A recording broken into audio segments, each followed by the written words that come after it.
Bonjour et bienvenue pour la présentation de la première interrogation du chapitre 2 de 6e concernant la leçon numéro 1, à savoir la nutrition humaine et la production de cette nourriture. Donc toujours deux parties, une partie leçon sur 20 points, une partie exercice sur 20 points, deux exercices sur 10 points chacun. Voyons voir un peu les différents éléments et les différentes difficultés qu'il peut y avoir. Alors d'abord la partie leçon, vous avez ici 4 questions dans cette partie leçon.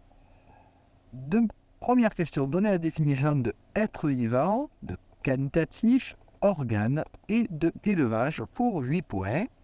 Vous trouverez ces définitions évidemment dans le cours. Citez les 3 catégories principales dans la composition des aliments pour 6 points. Donc à vous de faire une phrase bien évidemment pour citer ces catégories. Indiquez pourquoi les besoins alimentaires des êtres humains ne sont pas toujours les mêmes.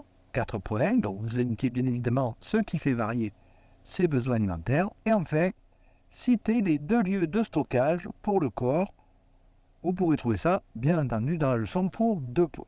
Voilà pour la partie leçon pour 20 points. Vous n'aurez, je pense, pas de difficulté à avoir ces points si vous avez bien appris votre leçon.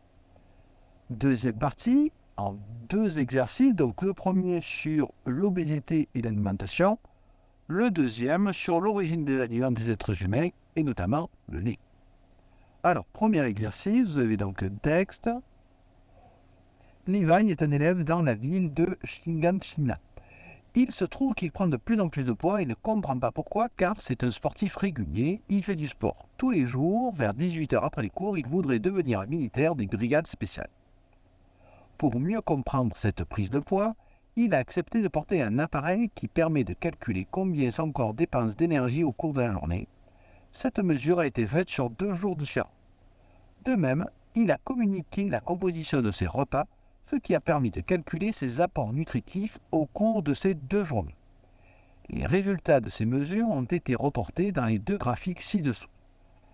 Et donc vous avez ici les 2 graphiques, celui en haut du jour 1 et en bas du jour numéro 2. Vous avez en rouge ou orange les apports alimentaires, les apports énergétiques des aliments. Donc vous voyez ici, petit déjeuner, repas de midi, goûter et le repas du soir.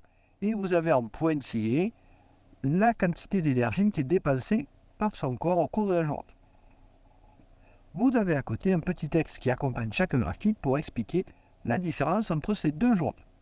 Alors, jour 1, un lundi, journée classique de classe, Levi se lève à 7h du matin pour petit déjeuner, pain et chocolat au lait.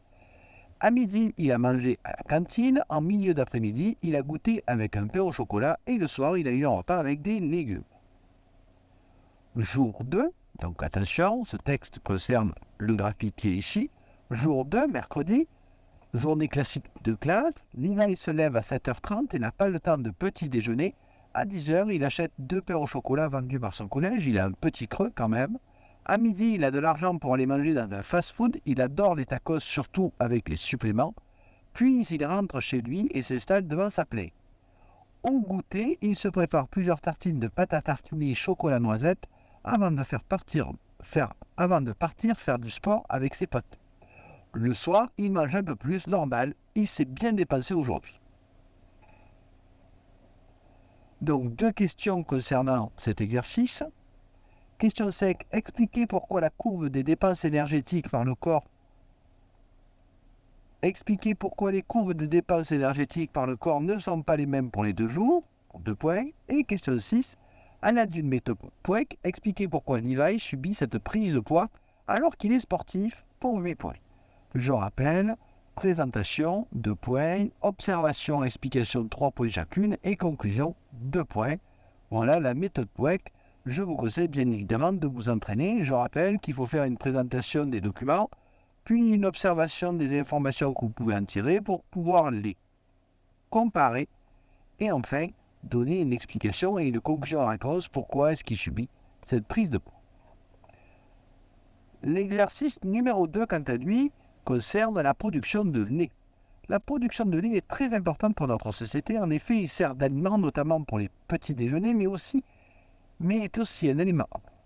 La production de lait est très importante pour notre société. En effet, il sert d'aliment notamment pour les petits déjeuners, mais est aussi un élément important en cuisine ou dans l'industrie pour les fromages par exemple. C'est pourquoi il y a une grosse production de lait chaque année. Au cours du temps, les éleveurs ont choisi et fait se reproduire les vaches les plus productives, celles qui fournissent le plus de lait.